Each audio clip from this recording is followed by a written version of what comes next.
Because when I hear Thunderdome, I think of like an electric blowjob. It's it's thunderous, it's monstrous, it's loud. Just like the podcast, just like the Shoot Brothers Wrestling Podcast. Of course, this is the only wrestling podcast you can find online, hosted by myself, Cameron Osborne, and Mike the Shoot Shepherd. Jupan! Thunderdome! I'm still waiting. The remix could be imminent. I'm sure. I thought the SmackDown was going to kick off with Thunderstruck.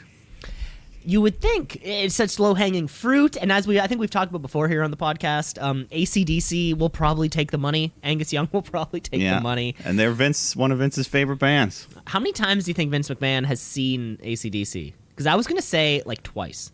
I feel he'd probably get, like, a private box and go watch them. But, yeah, probably not that often because he doesn't do anything outside of wrestling. That's what it is. I hear his favorite band. He's probably seen them twice. But yeah, once or twice. Probably if they happen to be in the same town that Raw was that night. He's like, God damn it, I'll go. After the show.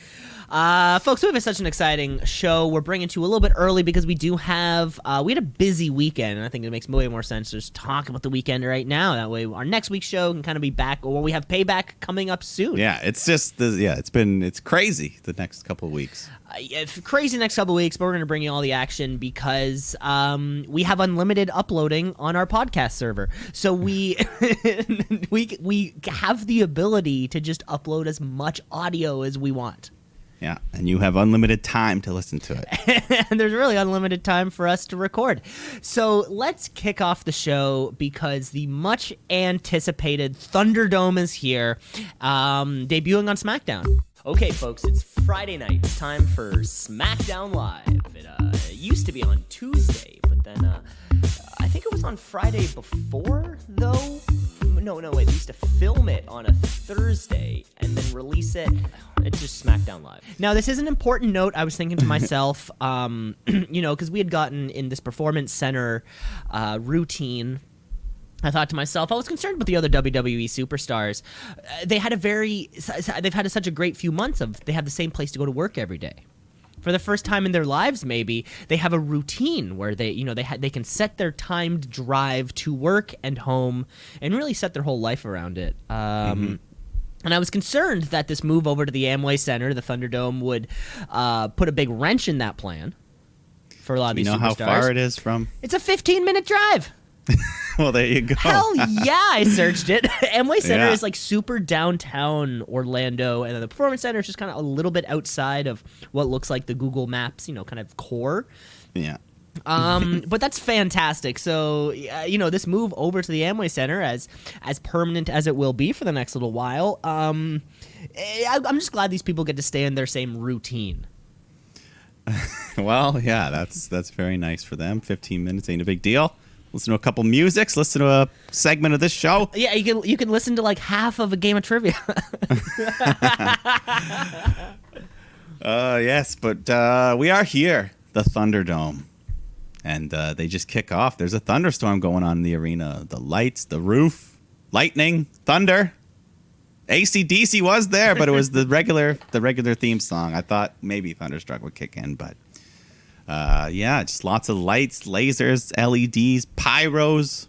Now in places you can never have them before. We can have fireworks in the middle of the audience. Just in the middle of people. Yeah. Which, by the way, yes, we did have the LED boards and, just a bunch of people. Looked a little bit better than I think the NBA stuff. It was more like individualized. I agree there. Because, you're right. Sometimes in the NBA thing, it will lose parts of the person as they move around. But just having these squares, it also added like depth. Like having it built in an actual arena, I really like the depth. Yeah, like they were layered, like there was rows, people behind others. Exactly. The people were at the front were larger than the people at the back because it was like they were set up in front of the seats. Yeah. So I thought it was cool. Looks cool. I was sort of watching it as the show went on, thinking like, how is this production different and all those sorts of things, and I was thumbs up from the get-go. Yeah, and the big man himself, Vince McMahon, was in the ring to kick off the show and just welcome us to the Thunderdome, and he just promises Sunday you will never see it coming. So he promises it to us. The poster promised it to us, and Michael Cole promised it to us like 1,400 times. Yeah, there was even like a false. There was like a false at one point. I forget what match it was. I don't know. One of the matches ended, and Michael Cole was like, "You never saw it coming." I'm like, "That's not it."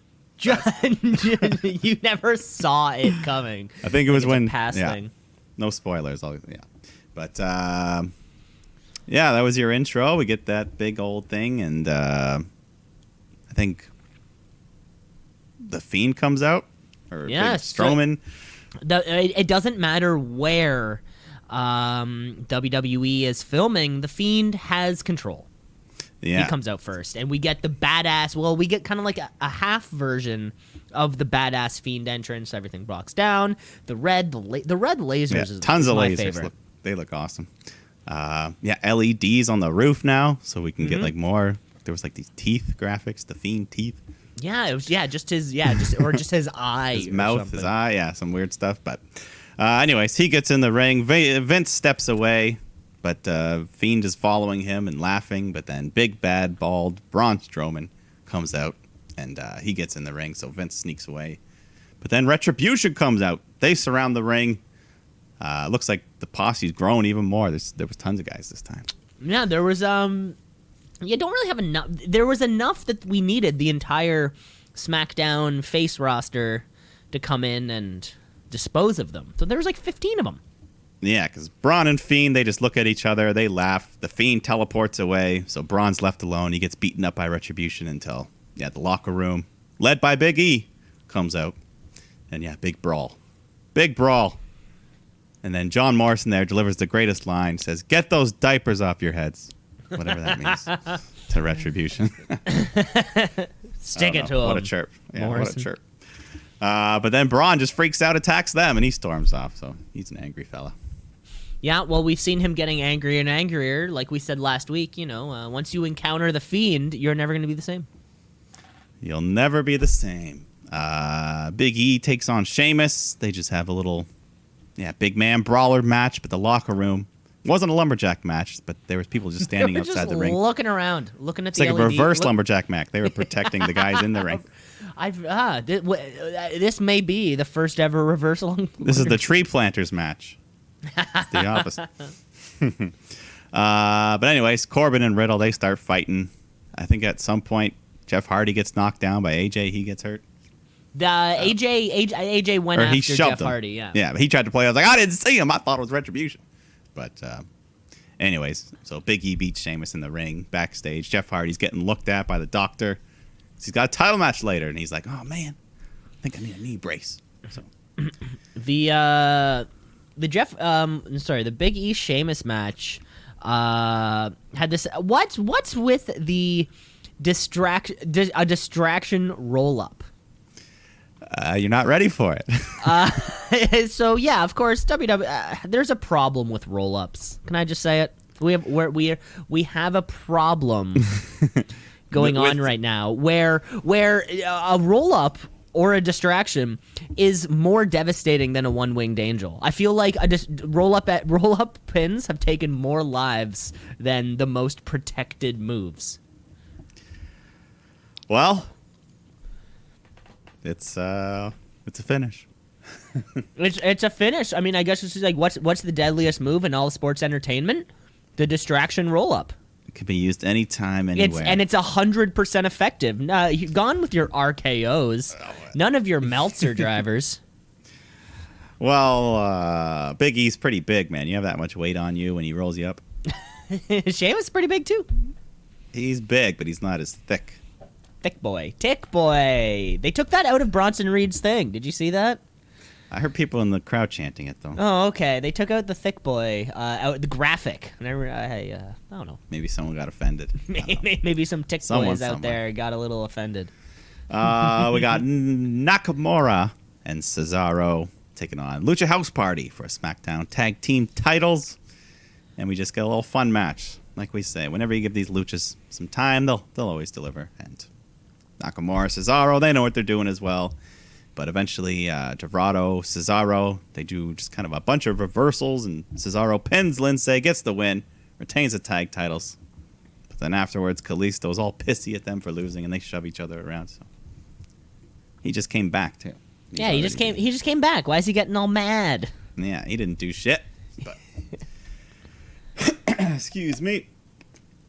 We go backstage to Kayla, and she's interviewing Mandy Rose. She says, how we know it's been a rough week. How's everything going? And Mandy doesn't know what's going through Sonya's head, but despite everything, she believes there's still some good in this world, and she wants to talk directly to Sonya because, she still wants to believe that there's the good Sonya in there, and she doesn't know how this hair versus hair thing's gonna, let's put it all behind us. Let's get back to where we were. But I think later on, Sonya replies, and she says, fuck that. She wants to put careers on the line instead of hair. Taking it to another level. Yeah, taking it even further. Cutting another good promo here. No DQ as well. Loser leaves WWE match. So she says, wipe those tears. Bring your A game, bitch. I think at one point Dana Brooke came in and got slapped around as well. What was the when was the last loser quits match? We had I remember, was it Shane McMahon? Yeah, Shane O'Mac. There was a Shane McMahon, Kevin Owens maybe. Yeah, loser quits. Yeah, always something on the line. Yeah, it's a lot. So anyways, that was all. Yeah, we had a beat the clock challenge at some point because Corey Graves interviews Sasha and Bayley, talk about who's gonna fight Asuka first in the night because going second's got the advantage. So Naomi, yes. Yeah, Naomi comes out. She says, "I'll help you figure it out. Let's do beat the clock." So Naomi takes on Sasha. Sasha beats her in 3:39. So right after Bayley has to go, but Bayley gets hit with the rear view and Naomi pins her. So quick upset. So Sasha gets to go second. Yeah, that one was super surprising. We haven't seen Bayley.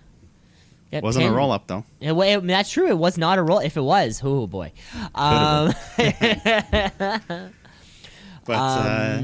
So Bayley loses. But. Yeah, and an interesting way to set the order of those matches, because like we were saying going into this show, or at least like from last week's episode, who the positioning of things will really determine. It's going to change the landscape. Yeah. We get a sit-down promo from Nikki Cross just talking about Alexa and how she seems off right now and she's different. It scares her.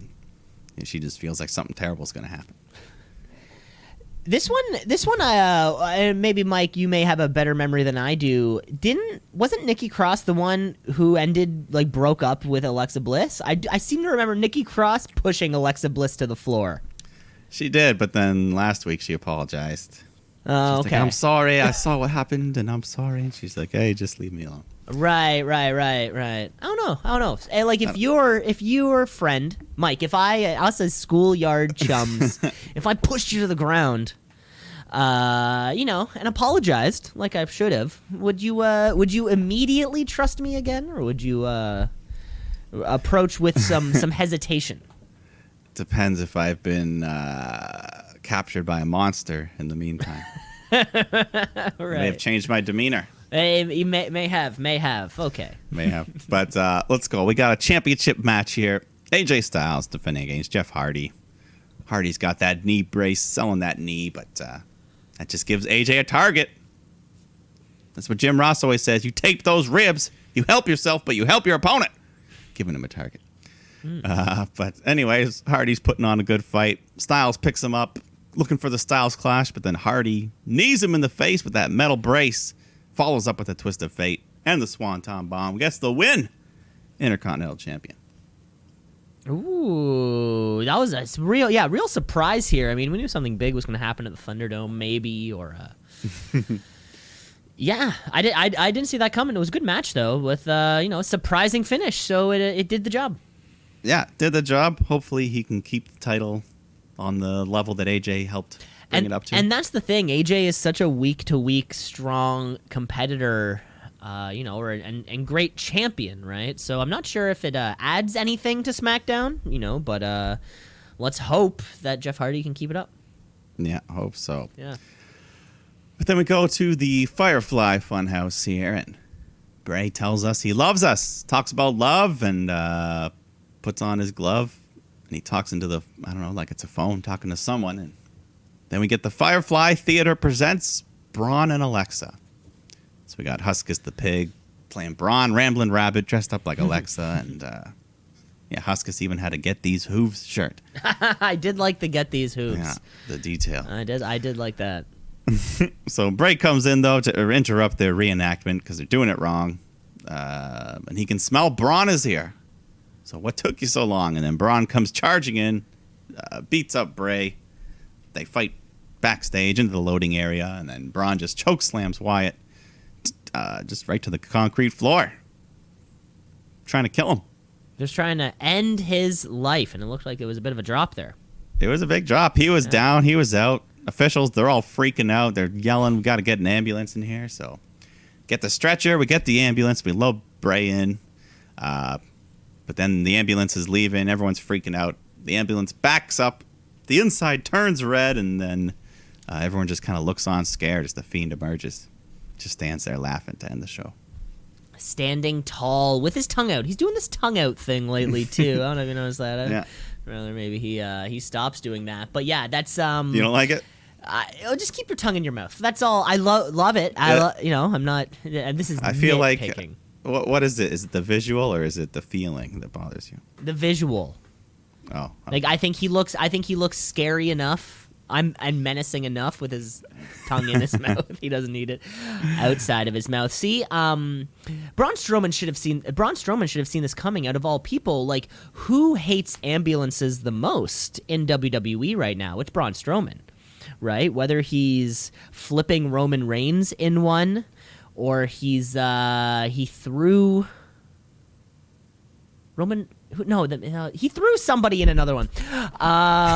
You think Braun should have gone right after that ambulance. He doesn't. Fiend comes out. This is some foreshadowing. Well. I think so. Well, this is a different Braun. This is the changed monster Braun. Maybe he doesn't flip cars anymore. I don't flip cars anymore. Yeah. I'm a changed man. I go with God. But yeah, that was your Thunderdome. Your go home. The go home from the Thunderdome. Yeah, I think we need to sell SummerSlam. I guess we need, and this sells the angle. I still don't get how. So I guess the Firefly Funhouse is now live at the Amway Center, right? Because they kind of the way they. Well, I mean, it always was, wasn't it? I mean, not the Amway Center, but at the arena. At the arena. Because I think the only other person to go... Well, Seth Rollins went there. I remember, where he went there, and... I mean, John Cena had the match there, so I guess those three guys have been to the Firefly Funhouse. We can't have that list too large. I think, in kayfabe, it's just a set. Of course. It's a traveling set. It's just a traveling set. Okay. Well, because I'm, well, I was just thinking, the attack Bray from the Funhouse angle. Like, we've done it twice now. Yeah. So hopefully we can find new ways to, build, or have, keep doing stuff with Bray Wyatt instead of just having people constantly coming to the Firefly Funhouse, trashing the place, and then moving on, right? And the puppets never try to jump in and help him. Puppets never jump in and help. Well, just like the rest of the roster, when some evil shit's happening in the middle of the ring and nobody runs out and try to help him. Ric Flair's getting beaten down. Yeah, this geriatric's getting beat up by a 40-year-old. Nobody's running out to stop him. So that checks out. Well, let's check out of the Amway Center and go to the Full Sail.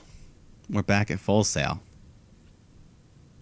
Because it's NXT TakeOver 30. NXT, what does it mean? I don't know, but it's some good wrestling. So NXT, watch and see. Out a tap, out a count, out of 1, 2, 3. TakeOver Triple X.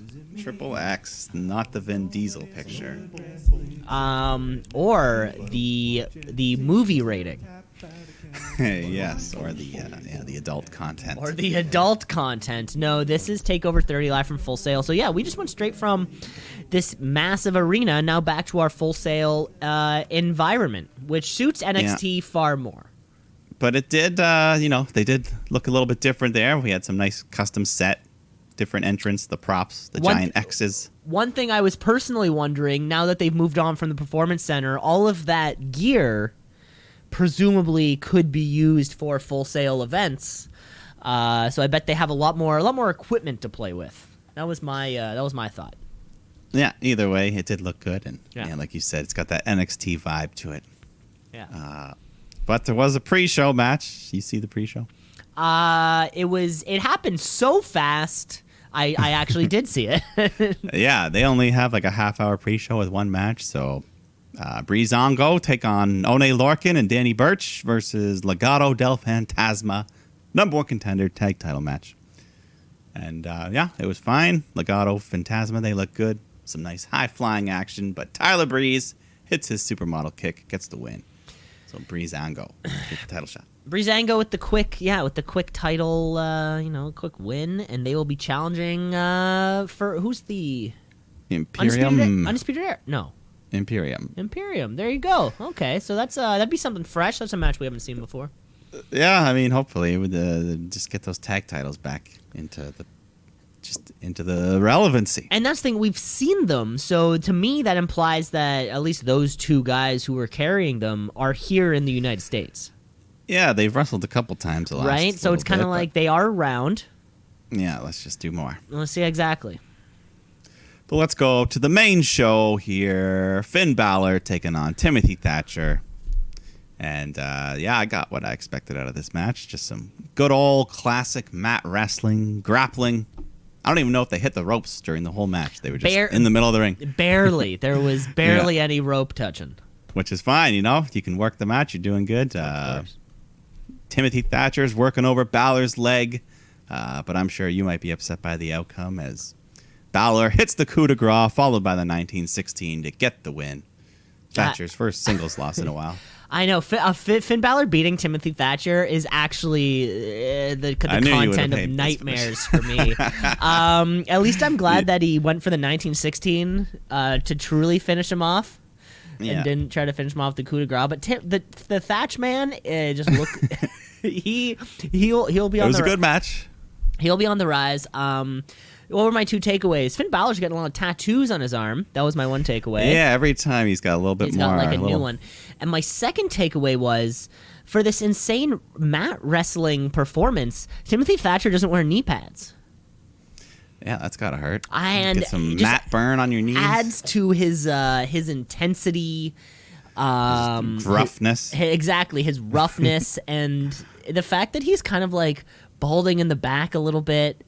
With his teeth all... With his missing tooth. He is a bad hat. He's a bad dude. Yeah, he looks like he could drink a bottle of whiskey and smash it over his head. And smash it over his head. Oh my God, Mike, you are... I can't... that's perfect. The Thatch man. I like the Thatch man, of course. I don't know why, but I don't know why he's got me going. But I mean, the loss here sucks, but he'll recover. We just need someone for the fight pit. Yeah, maybe round 2, fight pit. Fight pit. But we got a ladder match in the meantime. Fatal 5-way North American Championship match. We got Damian Priest with paying homage to Shawn Michaels with his gear. And then we got Bronson Reed, who's doing Bam Bam Bigelow tribute. And then Velveteen Dream was doing Scott Steiner with his little mesh and sunglasses. Everyone was playing characters. Johnny Gargano, I'm sure it was some sort of comic book thing. Okay. Pink and blue. I don't know. Yeah, I didn't pick up on what you're picking up, but this is fun to know. But Cameron Grimes is just regular old slimy grimy. It's just slimy grimy. He can't do somebody else's gimmick because there's been nobody like him. No, he's Grimes. I love it. I like it. I want some more of it. But here we go. 5-way match. Lots of fun stuff here. At one point, Grimes was climbing 2 ladders at once, and then they pull them apart, and he's just doing the splits midair. That was a good spot. Showing great, surprising flexibility from him. That was a pretty vertical or pretty horizontal split there. Yeah, looks pretty good. But then the heels, Gargano starts directing traffic with Dream and Grimes to take out the two bigger men. Then he just tries to sneak up the ladder behind their backs. They're like, hey! He's like, oh, I had to try, boys. But then we get a bunch of ladder bumps. There's one spot where each man just piles onto each other in the corner, one after the other, ladders everywhere, and then Big Bronson Reed just jumps into the pile of humanity. Wreck of steel everywhere.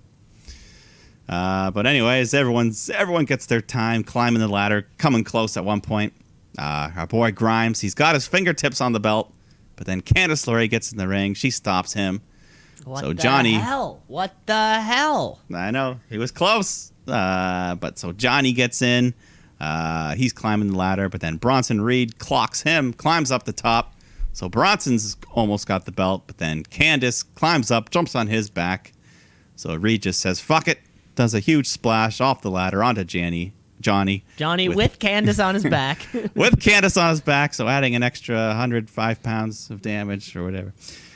But that was cool. So, and then near the ending here, they set another ladder up horizontally across with the ladder in the middle of the ring, and then Gargano hits this huge sunset bomb onto Grimes, but he kind of nails the corner of the ladder, which makes it look even worse. Yeah, nicked him a little bit, it looked like. Yeah, so that took Grimes out. Then Dream climbs to the top.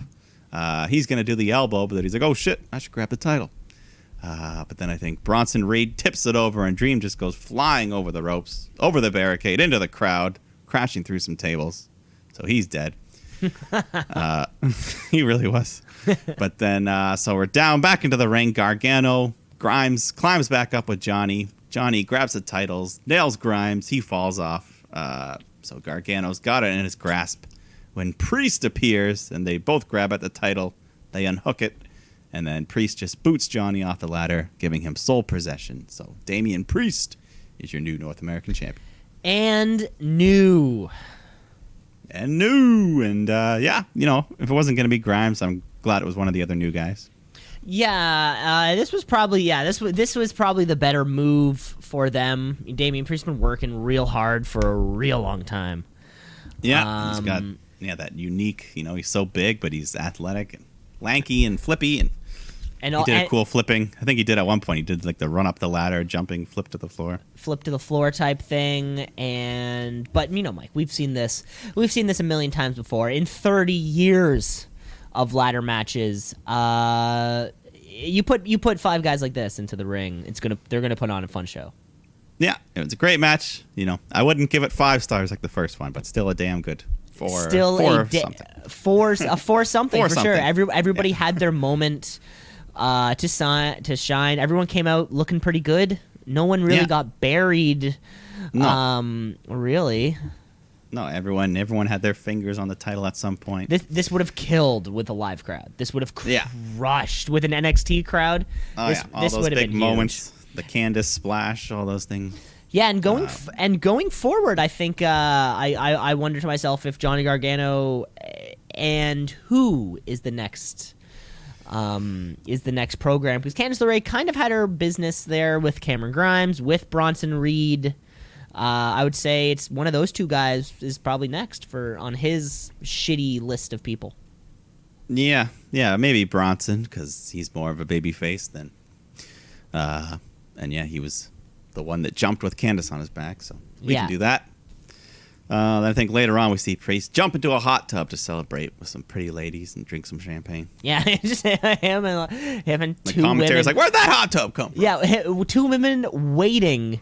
Now I wonder, and this is what hit my mind immediately after. I wonder, were they waiting with champagne and a hot tub for Damian Priest, or were they just waiting for the winner of the match? Maybe it was just like for the winner of the match, I think. That's what I think. Like if Bronson Reed would have gotten in there, the water would have displaced so much that, you know, it kind of starts overflowing. Do you remember? Yeah, that's true. Do you remember that reality show? I don't even remember what the fuck it was called, but it was like hidden cameras of guys trying to pick up girls on bars. Keys to the VIP? Keys to the VIP. Of course I remember that show. What do you want to talk about specifically? Well, that's what this ending reminds. You know, when they win, the winner gets like a free party, and they just like shoot them with like ladies who are forced to be there. That's what this hot tub was for me. That's Keys funny. to the VIP. Wow, what a funny show. That's fun. Watch it, yeah. If you're at home listening, pause the show, open up YouTube. Yeah, such like a 2007 reference. Yeah, I don't even know what year, but yeah. If you weren't around in the mid 2000s, you don't get it. You don't get it. But you're right. Yeah, boy. hopped into this hot tub. He won the keys to the VIP. He won the keys to the VIP. I did notice though, and I have nothing to go off of. But one of the girls in that hot tub was just beaten up by Marina Shafir on Monday. Oh. And I only know this because it's a Marina Shafir match, so of course I'm going to watch it. It was the one with the red hair. So well, that was a good catch. Good catch. Well, of course, I pay it. Well, Mike, you know me. I'm paying attention to details like hair color, ring attire. Even though I just gave you 5 ring attires in the last match. Well, I mean that's a reference that I don't know. I don't know what it meant. You would have been like, I know. But you noticed. Oh, I noticed. Yeah, I noticed. So, so we'll keep an eye out for whoever this woman is. Maybe she may show up on Thunderdome next week. Maybe she's just like does the makeup. Like, hey, we need you for a skit. Yeah, she could just be. Yeah, she's an extra. She's just she's not like a wrestler. She's just the costumer. Yeah. Like, hey, can you put on a bathing suit? Like 10 minutes. Just give us like 10 minutes. But let's go to the next match here. One that we are very hyped for. Adam Cole taking on Pat McAfee. Pat comes out, pretty much what we guessed he was going to be wearing. The shorts, the knee pads, the cutoff tank top. It was pretty much, it was what we thought. It was what I thought. Yeah. What was his? He had some slogan, like the brand or something. For the brand. The brand. That's something he says on his. That's something to do with his podcast and his YouTube. That's like his tagline. Yeah, because a little catchphrase. It's a whole thing. I think it was something like, like the network, like Barstool. Yeah. Like he was one of the founders of that or something, and then broke off from them in like a dramatic kind of way, but for the brand is like his shtick. I'm not really too sure. Politics, Well, either way, McAfee, I think as we expected he could do, he did a fantastic job here. He knows how to work. He knows how to sell. He knew how to play the heel role perfectly. Perfectly. Like his I mean, if we're separating, so the wrestling work and then everything you can consider non-wrestling work. The non-wrestling work was 2 thumbs up, 5 stars this whole time. Yeah, no, he was perfect. Like he doesn't seem like he's just there pretending. He's in on it. Like he's in on it. He was, somehow clearly had a, conversation with Trips and was like, guys, I'm in. Tell me what I have to do. He's in. And he's got his goon squad with him as well. And early on in the match, Pat shows he's not fucking around. He hits a huge flipping senton off the top rope to the floor onto the pile of men there. And then the other big spot when they're fighting onto the top rope, Cole just pushes McAfee off, but he does a perfect backflip, lands on his feet, and then just vertical leaps right back onto the top rope, hits a big superplex on Cole. But Cole kicks out of that. He fights back. He's doing good. I think Pat kicks him in the balls behind the ref's back. Mm-hmm. Then he follows up with that huge punt kick. But Adam Cole kicks out. So not only can Pat deliver, he can take it as well because he has to receive the Panama Sunrise from Cole. And he does a good job of backflipping onto his head. Beautifully. And earlier on, he had, I think you already mentioned, he had like the senton on, like Undisputed Era came out. Yeah, they were there. Yeah, and he had a senton up to them. Like he flipped 3 times. Three flips in the match when some people don't do that in their career. But he takes the Panama Sunrise. That ends up being the finisher. So Adam Cole wins. But what a performance. Well, yeah, what a performance. Adam Cole did it without, what's that one? The last shot? Is that the last shot? Yeah, it didn't need that. Didn't have to do that. But it's nice to see the Panama win. It's such a good move. That's such a huge move. And, this was a lot of fun. It was just a hair over 16 minutes. It was well-timed. The guys worked well together. And, I mean, Mike, you can certainly speak more to this than I can. But in terms of, the celebrity match, where a non-wrestler comes in and has that match, like this seemed as though it was pretty damn good. Yeah, this has to be one of the best ones off the top of my head. And I heard that like they didn't even really plan much of the match ahead of time. Like I'm sure the flip spots were planned, but for the most part, they just went out there and worked. Oh, that's cool. It wasn't like laid out move for move. Huh. That's pretty cool. Yeah, McAfee. Hopefully, we'll see more from him because he delivered. So let's keep going. And especially after making a mark like this, he's deserved, I think, or at least within the community who watches NXT, I think he's deserved the right to come back. Yeah, yes. I agree. Yes. But let's go to Women's Championship action here. We got Io Shirai defending against Dakota Kai. And Raquel Gonzalez, of course, is out there trying to get involved.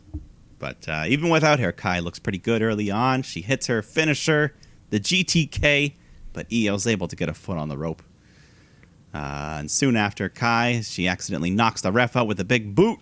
So that's when Gonzalez comes in, hits her big one-arm powerbomb, puts Kai on Io for the pin, but she kicks out. So Io fights back. She hits her big moonsault to the floor at one point to take them both out. And then she puts Kai back in the ring and hits the over the moonsault to get the 3 count, retain the title. And retain. And still, I think after the match, Rhea Ripley came out also, and she kind of gets up all in Gonzalez's face, preventing her from attacking Io Shirai kind of afterwards. Yeah, the two of the biggest women on the roster. Well, yeah, and that's what it is. And, and Rhea Ripley's kind of been... She left after Mania, came back a couple weeks ago, hasn't really done much lately. She's not like shouldering the women's division like she once was. Yeah, no, she's definitely not in the title picture at the moment or anything. Not really, I think. Io Shirai and Dakota Kai have kind of been doing that job since In Your House. Yeah. And, if this leads to a proper feud with Raquel, see more of what she can do, then I'm for it. And what have we always said? NXT women's mid-card. Yeah, they're always booking people and stuff. Always hot. And it's always, there's always a lot of stuff to look forward to there outside of the main event scene. Yeah. Also, didn't mention, but Mauro Ranallo was not on the show. Why not? Yeah. I also noticed that pretty immediately, but I couldn't remember until you just told me.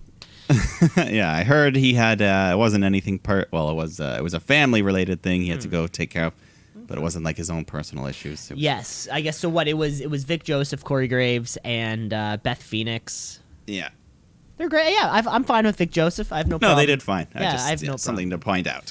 We're still missing. Where the hell's Nigel? Where the hell's Nigel? We miss you. God damn it! I bet he's those analysis of his. Oh, and he's probably one of the ones still in the United Kingdom. Or yeah. At least, I don't remember. His name wasn't on the releasing list. Let's get them all over here. Can we like charter a plane? Let's just move them on in. Now that the performance center's empty, we can build like a little shanty town in there. Yeah, it's kind of like a little, like we set up a bunch of little pup tents around the performance center, and Pete Dunne can live in one, and Walter can live in another, and all of NXT. Who else am I thinking of? Tony Storm can live in one. Yeah. They did announce at some point that NXT UK is coming back, like September 17th or something. Oh shit! Okay, I must have missed that. Well, that's some fun news. That doesn't mean that they'll be over here though. They'll just be taping it over there probably. Yeah, I don't know. But I mean, at least it gives us the option of who's the other guy? Tyler Bate. Tyler Bate, yeah. There's a couple guys. Who's the fucking fat guy? They're all so big over there. Yeah, there's one I'm thinking of specifically. Like Bull Mastiff or something? No, that is somebody's name. That's a dog, isn't it? I can't remember, but yeah. Dave Mastiff? There's a couple people on on that show. Piper Niven, she's a big girl. No, it's not her. But yeah, there's a couple people over on that roster that I'm We got some other big men here. We got the main event. One of the biggest men on the roster for NXT is Keith Lee defending that title against Karrion Kross. And I think Kross's entrance here, we got some actual pyro, looked pretty cool with the big flames just shooting up. And Scarlet. It's a cool entrance, yeah. Yeah, I like it. Scarlett with her Catwoman outfit. That was really cool. Even had the claws built on and everything. Meow. Meow, indeed. But we get a nice big man bruiser style of match. Cross is just trying to work over Lee's arm for that cross jacket. But Lee fights it off, hits his spirit bomb at one point, but only gets a 2 count. And then later on, Cross does get that cross jacket locked in middle of the ring. Looks like Lee is passing out. The ref's checking on him. He pulls his arm up, and the last second he gets his hand up to signal he's alive. But so Keith Lee fights out the 2 men. They're fighting back up to they get up to the second rope when Cross hits an avalanche Saito suplex, and that gets him the 3 count. We got a new NXT champion. A Saito suplex. Okay. Yeah, I've never off heard the of that second rope. Bit of a little bit of an upset in my book, at least the way the finish went. But yeah, like the Full Sail, it was kind of in a stunned silence afterwards. It was a guy, Karrion Kross is a scary motherfucker. And for him to just, he comes onto the scene and dominates. And he's been winning with that submission move, right? The cross jacket. Cross jacket? Something like that? Yeah, he tried here, but no, they went with the suplex finish. You know what? The more and as the match went on, or not on, I guess in retrospect, like post match, I think this is the only way you book somebody you want at the top, right? Because I mean, I was trying to think another way, right? Where if Keith Lee wins this matchup, then we just booked the biggest, strongest, baddest guy, and he still lost. Like, the more I think about it, it's like, fuck. I think you have to. If you're booking a guy this way, you have to have him win immediately. Well, unfortunately, Triple H commented afterwards that Cross got injured during the match, possibly separated shoulder, so he's gonna get an MRI, but he could be serious, could be out for like 6 months or something. I did see a clip of like where it happened, or somebody or people speculating as to when, like what the spot was. It was like a fine spot, just they're 2 big dudes. Yeah. No, I didn't really notice like during the match that I didn't notice anything. I just would have thought maybe he was selling or something, but he seemed to keep going, and of course we wish all the best. I mean, this has dangerously close comparisons to a Finn Balor type, and Finn Balor was 4 or 5 years, 6 years ago. He's never recovered. No, so Triple H, he said he feels very sad. This could be a major injury in what was the biggest moment of his career. So they're taking it serious. Could be bad, but we'll see. We'll see what happens. And definitely, and Karrion Kross I was just starting to like him. I mean, I feel like I've only we barely got any time. I mean, I've only ever seen him jobbing out to or having jobbers thrown at him. He had Tommaso Ciampa, who he kind of beat very quickly also, though. And then I think he had Dijakovic once. This was like his first 20-minute match. Yes. We got to see, but no, if he goes away, then Scarlett goes away probably, and that's no good. And well, I mean, fuck, and now we're back in, and then we're kind of in this no man's land of NXT championships, right? Which is just fucking crazy to begin with. And my fantasy booking of Karrion Kross taking on the Fiend at Survivor Series is also in jeopardy. I guess that's only. It's in jeopardy, and then I now. needed a creepy guy on Raw that I couldn't think of at the time. But if we can find a creepy guy on Raw, like Aleister Black or something, there's our matchup right there. We'll wait to get the prognosis. We will wait to get the prognosis, of course, and of course, as soon as we know, I guess the fans at home will probably know. We'll pass the word along, yeah. That was I think that's a good time for us to call a break. How about that, Mike? Yes, let's call timeout. Timeout on the field. Yeah, and let's. We're going to take a timeout. We're going to come back with the rest of the weekend review, so you're going to want to stick around. Let's shoot, yeah, let's shoot, yeah, let's shoot, brother, yeah, let's shoot, yeah, let's shoot, yeah, let's shoot, brother, yeah. We're back here with the part 2. I growing up, I was always a much bigger fan of Indiana Jones and the Temple of Doom. than I was either of the other 3 movies. So, Really? part 2 of the franchise. That's not the popular opinion. But as I've grown up, carve your own path. As I've grown up, I think Last Crusade has become that for me. Wow. I think I still go with Raiders of the Lost Ark. And see, and you're going Raiders, which, Mike, returning to our part 2 elements, chronologically speaking, Temple of Doom happened before Raiders of the Lost Ark. So Raiders, in a way, is part 2. Well, technically speaking, Raiders isn't even an Indiana Jones movie by title. What do you mean? It's just called Raiders of the Lost Ark. Indiana Jones is not in the title. Which, in that case, would make Last Crusade Part 2. Oh my The whole damn God, thing. The whole damn thing has just been turned on its head. But either way, this is part 2 of the Shoot Brothers Wrestling podcast. We are on a short week. And we thought to ourselves, Short round. Short. Your favorite character, right? No, I preferred the woman who was always like, Indy. Oh, that old Betty. Who does the we're not sinking, we're crashing. Doesn't he knock her up and she poops out Shia LaBeouf? No. Okay, so funny. Or is that a different woman? Funny you mentioned that. That's the one from part 1. That's the one from rather Raiders of the Lost Ark. Marion. Okay. So a little tidbit of information here for you, Mike, in case maybe you weren't aware. Of course, well, you were aware that Temple of Doom happens before Raiders of the Lost Ark. They did that because they tested the movie differently, or part 2 or whatever. And one thing that came, Temple of Doom, and found out that fans didn't like that Indiana Jones had moved on from Marion. Immediately, a year later or something, right? So they're like, oh, shit, okay. All we have to do is they set it the year before or something. So so you could kind of, in your mind, be like, oh, okay, he wasn't with Marion yet. Yeah. Is it the second or third one that what's his name? Why am I blanking on the... Sean Connery?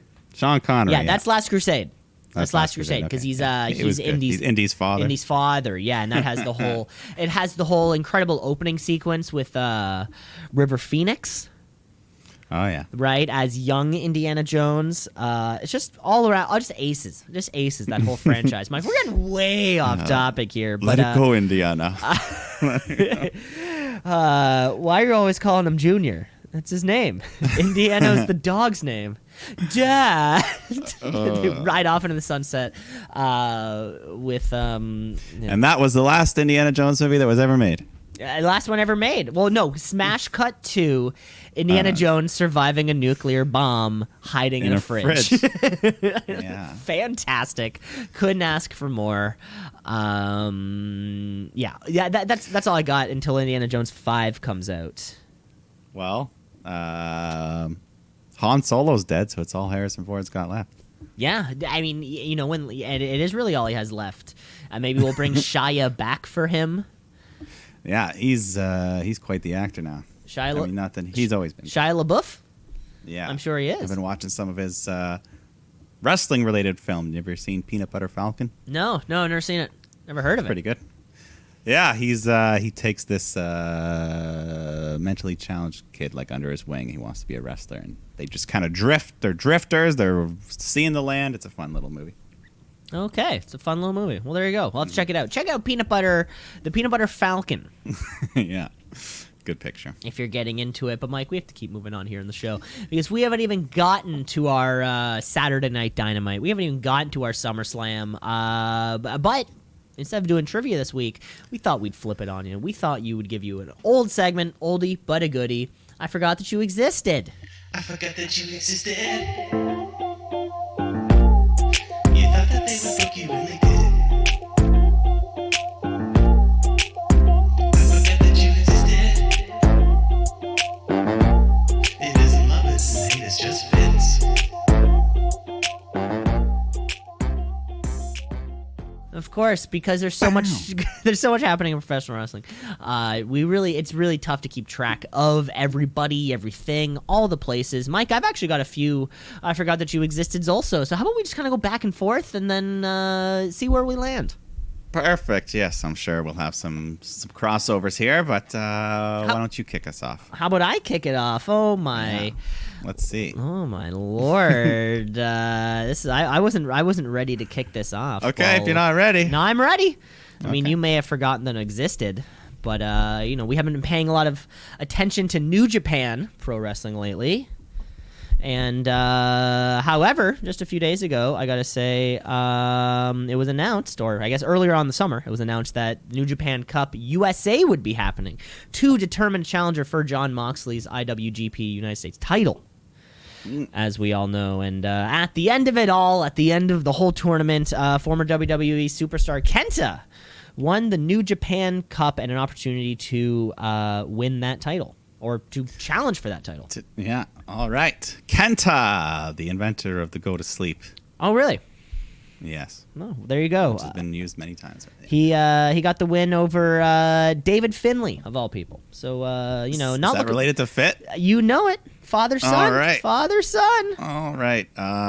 Hopefully Kenta doesn't get injured before this match, because that was his whole career in WWE. Wasn't his whole career just getting injured before everything? Yeah, pretty much. Speaking of injuries, someone that we haven't seen in a long time and that I miss dearly, Ember Moon. You haven't been around. We missed you. I think she actually spoke so she had an Achilles heel rupture, tear, whatever. But she said hers was even worse because, like, not only did it tear horizontally, then the thing, like, split itself vertically upwards. So it was really fucked up. And so she's got a Twitch thing going, though, so that's good for her. But, yeah, Ember Moon, man, we miss you. Last year, she was fighting Bayley for the title at SummerSlam, and now she's nowhere to be found. And Ember Moon came in hot onto the main brand with that the Eclipse, is that what it's called? The Eclipse, great finisher, great look. It's kind of like a jump off the top rope into a stunner type thing. It's like a backflip into a. The only person I've seen ever do that move. It's a good move. Remember though, I think Mickie stunner. James took it one time, and it was she took it very well. If you want to search that on YouTube, Mickie James Ember Moon Eclipse. Yeah. Presidential candidate Mickie James, nonetheless. Yeah. Okay, Mike. We may have forgotten other people existed. Let's start talking about somebody who never touted their career as being on a winning streak, but they actually found success on their unwinning streak. Of course, former WWE superstar Kurt Hawkins was a victim of the releasing back, in March, whenever that happened. However, Brian Myers, possibly Mayers, I guess is his real name / new name, did wrestle this past weekend for WrestlePro against the bad boy Joey Janela. What? Joey's freelancing as well. Joey's kind of freelancing it all. Apparently, the match already happened. I've no clue about the winners or losers, but it's out there. It's out there under WrestlePro. So if you're into I feel like I heard something about Brian Myers as well, like showing up on Impact or something. Okay, well there you go. But maybe not. Either way, he's out there. Heath Slater did. Oh yeah, that's right as well. Yeah, the other ginger guy. He's trying. He's trying though. He's getting his name out there. Yeah. Let's keep going though, because man, this person really fell off the face of the earth. Chelsea Green. Who? Exactly. Huh? The person who should have not left the Robert Stone brand, because now they're flourishing. Aaliyah. Would you have predicted Aaliyah's getting way more TV time than Chelsea Green at the start of this whole thing? At the start of this whole thing, yeah, you're right. And I would never. People didn't even know Aaliyah. But yeah, Robert Stone's killing it. Chelsea Green, she's not hurt. They just called her up and never did a damn thing with her. Remember that one week it looked like she was going to pair with Charlotte? Yeah, she came up to the main brand for no real reason, but then immediately formed a friendship with Charlotte. That was weird. Yeah, so Chelsea, I don't know. So, where are you? Okay. Where are you? Someone else you may thought not have existed, or maybe have just forgotten. Man, there's no easy way to say that. Leo Rush. Yeah, Rush, another member of the releasing. I was gonna say, it was like, yeah, remember he wasn't released, and then he was, and then he came back, and then he got released again after he made his resurgence in the cruiserweight division. Yeah, something with the cruiserweights, and then he was released for good eventually, whenever that happened. Yeah. However, over on GCW, on Game Changer Wrestling, he showed up at a show and attacked longtime rival Joey Janela.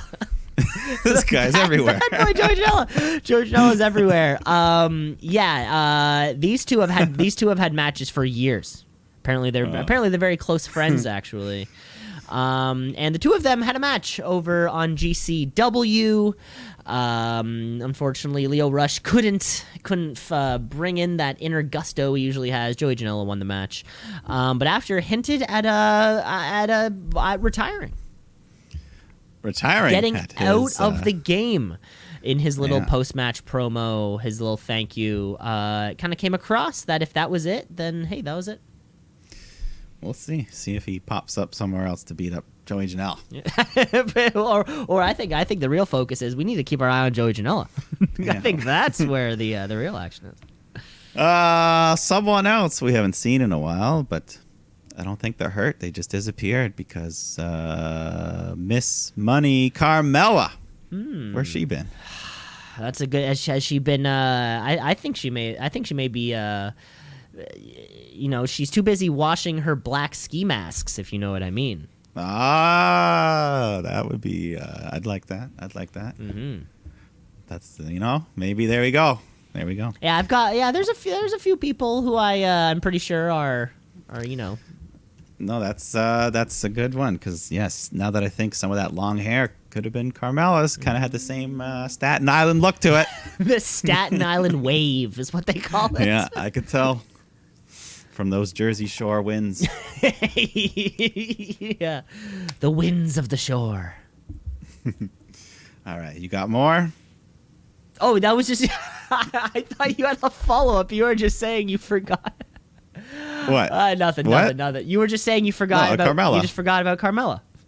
Yeah, wasn't that was my thing? Yeah, no, I thought there was oh no, I thought you. Wait, I thought you keep going. No, I thought you were going somewhere with it, and then just you're like, I forgot about Carmella. I made. No, I made my point. You made the retribution point. Of course, I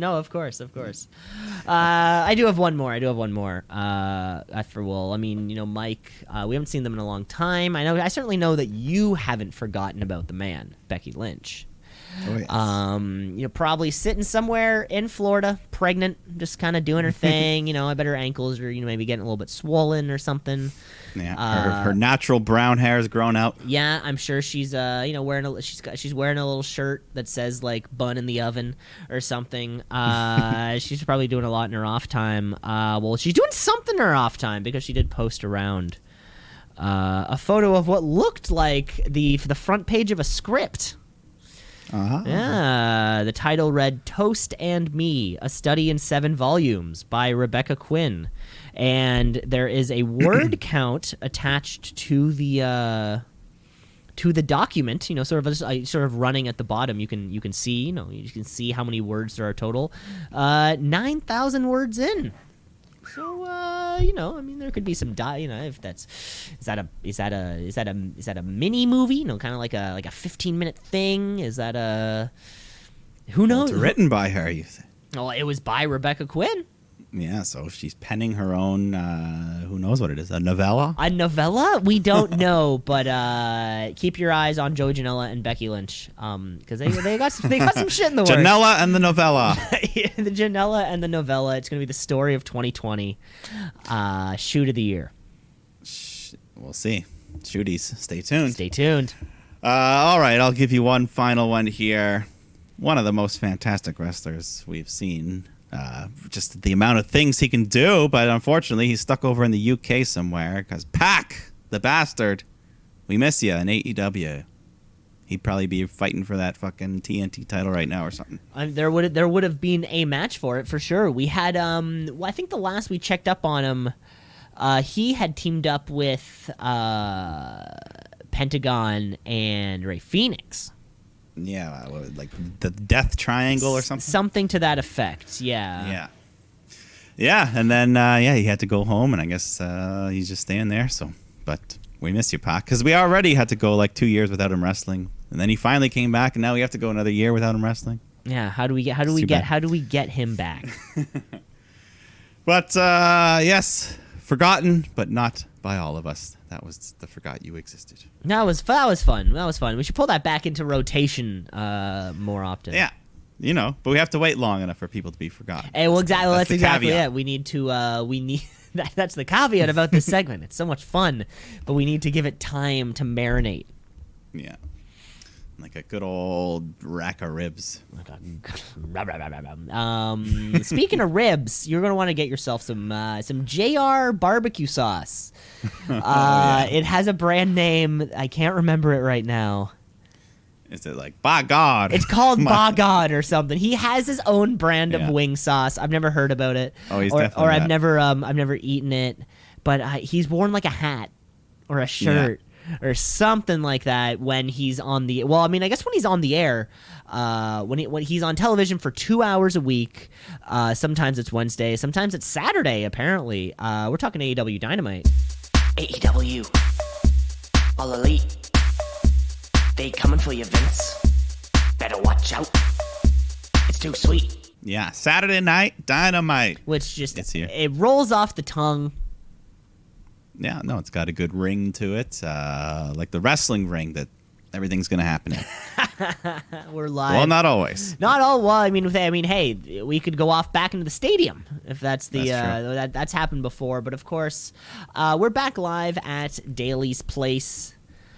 It's nestled tightly to the Jacksonville Jaguars' home arena. Yeah, but their season's going to be kicking off soon. Their season's gonna be kicking off soon. Exactly. So What will that mean? there's gonna be some stadium. There's some stadium stampedes of their own. But let's go here. Tag team action. FTR taking on Private Party, and Tully Blanchard is now fully aligned with FTR.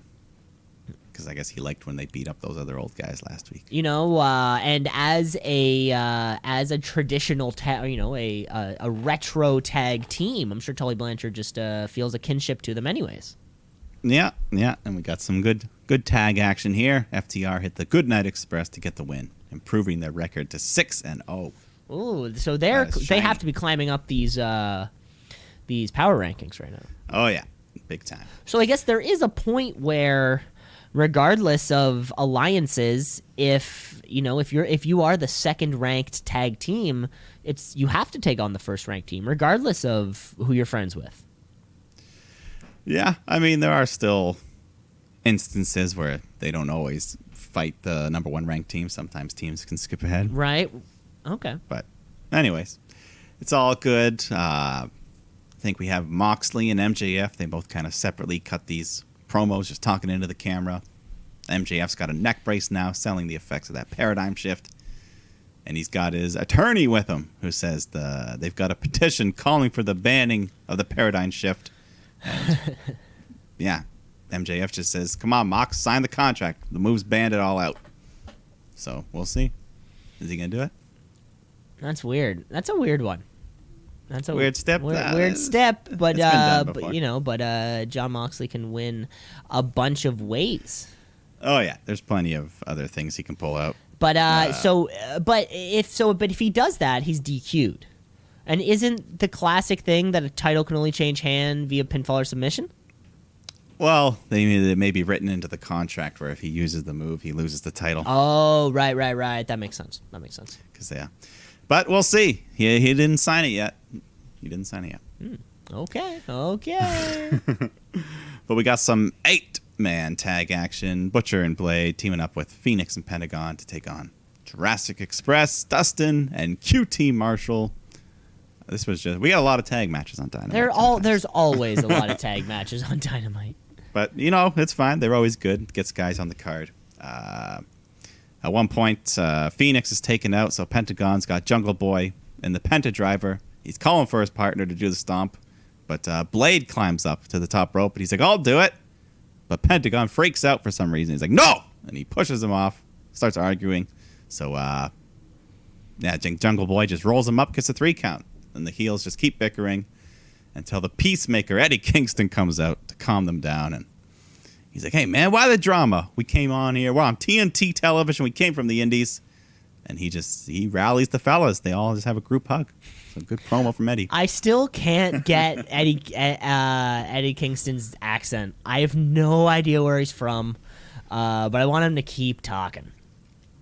Yeah, no, he's great on the mic. He rallied these boys together. He's the leader of this Is this a new faction? hodgepodge group. Yeah, yeah. Well, because of course, like we said, Death Triangle. That's what they were called. Like where we said there, that little trio is gone. And yeah, Lucha Bros and Blade and the Butcher don't really have anything happening right now. Yeah, if they're not in the tag title scene, what else? This tag title scene is huge. Huge, and there's only one pair of belts to go around. So, yeah. But more from Eddie Kingston. I like it. Yeah, I like it. He's a good guy. But then we go to a gym type of area where Britt Baker is working out with Reba, but they're interrupted by Penelope, who's just making out with Kip Sabian in the corner there. So Baker starts lecturing them on dental hygiene and the transmissions of virus through saliva. But you know what? I'm a role model, so I'm going to give you the couple special. Free dental care for 1 year. All you got to do is join our team in a handicap match against Big Swole. And also, Reba will do your makeup for a year for free. So Penelope says, okay, you got it. Poor Reba. Poor Reba. Oh. She's the Toby. Yeah, yeah, she's the Toby of this little situation. Yeah, but it's always fun. Every segment's fun with those guys. Of course. But then we go to, speaking of Tony, or not Toby, Tony Schiavone. He's in the ring. He's interviewing Orange Cassidy and the Best Friends, following the big win over Jericho. But before Cassidy can even say anything, Jericho comes out. He's sipping on a bottle of the bubbly and says, congratulations, man. I'm not embarrassed. I'm proud of you. You're learning. You're proving the critics wrong. You've got the desire. You've got the heart. You can be a main eventer here. But, we've each got a win now. So where I come from, that means we need to have a third match. See who the better man really is. So let's take it to a different level. He's come up with... He mentions he came up with one of the greatest gimmicks before with a ladder and a briefcase. So here's my idea. You're all about the orange juice. I'm all about the bubbly. So let's have a Mimosa Mayhem match. Mimosa Mayhem. Mimosa Mayhem. We're going to get 80 gallons of orange juice mixed in with 500 cases of the bubbly. The only way to win is pin, submission, or throwing your opponent into the tank of mimosa. And what a perfect accident. Orange juice mixed with champagne. That's a mimosa. So they're two gimmicks combined. It's what I look forward to every Christmas morning. Is Christmas mimosas? That's one of our family's thing. I think that's a fun. Well, yeah, I've had a mimosa. They are very nice, very tasty. Try to incorporate it into your next Christmas's tradition. It's like, hey, yeah, I don't think I just don't have champagne very often. Well, and what better time to celebrate? And of course, what better time to celebrate than a Mimosa Mayhem match? This just reeks of Chris Jericho. The Stadium Stampede, the Mimosa Mayhem.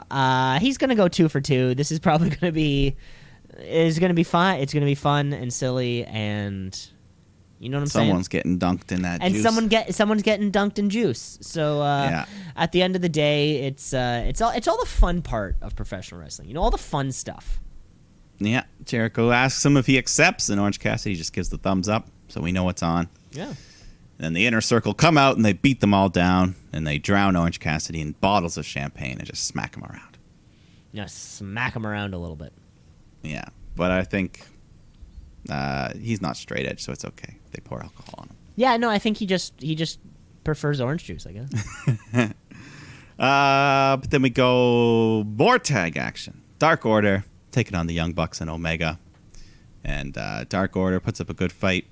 Angels, everyone gets taken out. The Elite, they hit a massive 3-man indie taker. And then Omega hits the one-winged Angel, gets the win. But then after the match, we get more signs of evil Kenny. He just grabs a chair, turns it on its side so all the pointy parts are facing up. He picks up Angels. He's ready to powerbomb him onto it. But Matt moves the chair. Because, yeah, that could have been deadly. So Kenny, he's snapping again. I love it. Yeah, he's, eek. Eek. Eek? It's a good eek. I don't know. I mean... You don't like it? You don't want to see a heel Kenny? God, I mean, what? All Out's coming up. Like, it's just, I can just, you know, I can everyone smell thought it. Hangman was going to be the bad guy. I can smell it coming, and I just don't know how it's going to play out for my boy Ken. I like it. I think he needs something. If he wants to be world champ in this company, he's going to need to be a badass. Yeah. But anyways, let's go with the other side of the coin, because backstage, Hangman approaches FTR, and he's upset about the brawl they caused last week, and they give him a beer so they can relax and talk it out, and they talk about there's going to be a gauntlet match, I guess, next week to see who faces the tag champs at All Out. So it could be FTR, it could be the Bucks, we'll see. Yeah, Anyway. and it could be, probably Dark Order. It's probably going to be in that gauntlet somewhere. Yeah, pretty much everyone that we saw fighting in tag matches tonight will be back. It'll be interesting to see. But a gauntlet, I don't know if we've had a gauntlet match in AEW. They're usually pretty fun, so... Yeah, We'll see. yeah. Well, you know, hopefully if they can play it right, maybe that can be half the fucking show. Yeah, depending on could how be the whole depending show. on how many teams you want to throw in there, there's certainly enough that they could do an hour. And I think, we're getting another... It's a Thursday night Dynamite this week, I think. Thursday Night Dynamite. Okay. I think so. Okay. Anyways, we get Darby Allin versus Will Hobbs. This Hobbs guy, he's just a big boy. But tosses Darby around, but Darby fights back, coffin drop, gets the win. Just like that, you know. Yeah, just I mean, I think this was like the only. This felt like this was the first singles match of the night. Yeah, So so- it was definitely a change of pace. Yeah, and then Taz gets on the mic after and says, "Hey, Darby, we got a new member of Team Taz, and his name's also Darby." But it's actually Ricky Starks who comes out to Allen's music, and he's got the face paint on, and the skateboard, cuts a promo, and then Brian Cage comes in, nails Darby from behind. The two of them just beat him down. So Team Taz is growing. Team Taz is growing. Was he carrying around that FGW thing? Yeah, Cage nailed Darby with the Yeah, belt. he's still doing it. Okay, because Still doing it. We haven't seen Cage much. and because that's not officially acknowledged. No, Yeah. but it's still a real thing. Still a Sammy Guevara's there doing his little sign gimmick during the commercials when Matt Hardy just comes out, beats the shit out of him with a chair, throws him off the stage through a table. All Out, No baby, blood. All Out. Yeah, All Out. We were promised this match months ago. We'll finally get it. Was it supposed to be a special? Was it supposed to be like one of those like Matt Hardy compound matches, or was it just a... No, I think it was just a regular match. Okay. But the build had been so that just it was there, Yeah. and then they had to cool it off a bit. Okay. Then we get a promo from Thunder Rosa, the women's champion from NWA. She cuts a promo on Hikaru Shida, and she wants to help bring this division to the next level. So at All Out, she wants her title. That's So- pretty cool. Yeah, I like it. I like it. See what... NWA Yeah, and AEW. I don't know if it's title versus title or just one. But just AEW. I mean, either way, having the other brand on another brand is a pretty cool thing.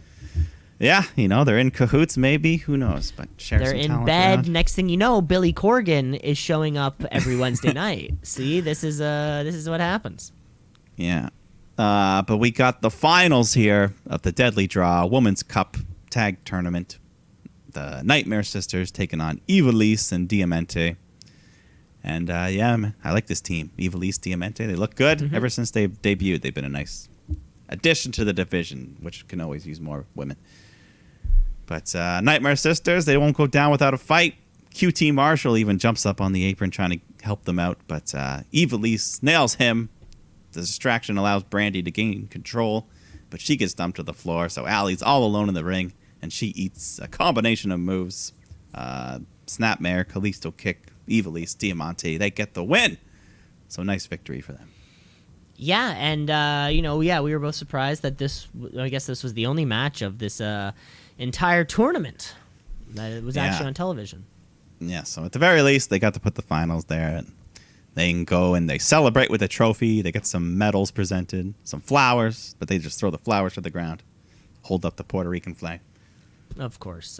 Who needs flowers these days? Yeah. They're just gonna die. Yeah. The right team. It was the right team to go over. Also. The Nightmare Sisters. Brandy. She's fine, but she's not as good as these other two women. Because see, I think what AEW needs most, and Britt Baker's on the shelf, we know that. What they need most are performers with experience, with who know how to work long or longish matches, who know how to work, who know how to sell. And I think Ivelisse Diamante, I think Thunder Rosa, if this woman is doing things. That's what we're really missing around the top. There's so many women. We like Anna Jay is another. My girl Anna Jay is another one of them. But no one's worked long enough. Yeah, so I don't know, but the right team won. Yeah, the right team won. Hopefully, I'd love if our top women's program was two strong performers. We still need to have like our best women's match yet. We haven't. There hasn't been no 5-star women's match. Exactly, or nothing. I mean, star rating regardless. Nothing that stands out above the other ones. Not so much. Exactly. Yeah. So hopefully that'll happen soon, especially with Britt Baker's return. And who knows? I mean, all this match at All Out could be that. Yeah, it'll be fun. Yeah, and we'll see. Hopefully they keep tag teams involved. Hopefully these girls don't just win the cup and disappear. Yeah. Well, that's exactly it. Let's keep them fresh in our minds and let's keep moving. Yeah. But let's move on to the main event of the night. We've got a TNT title match. Cody taking on Mr. Brodie Lee. And they're just brawling. Right away, Brodie just takes control. They brawl out into the crowd, back into the ring.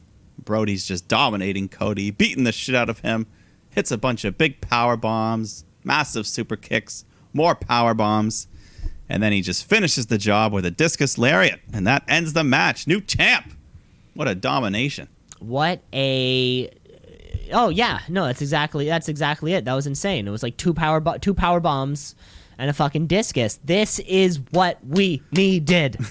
Arn Anderson can't believe it. JR's freaking out. He can't believe it. Nobody. There was not a single person around that could believe it. I couldn't believe it. I was sitting here at home, unbelieving. Wow.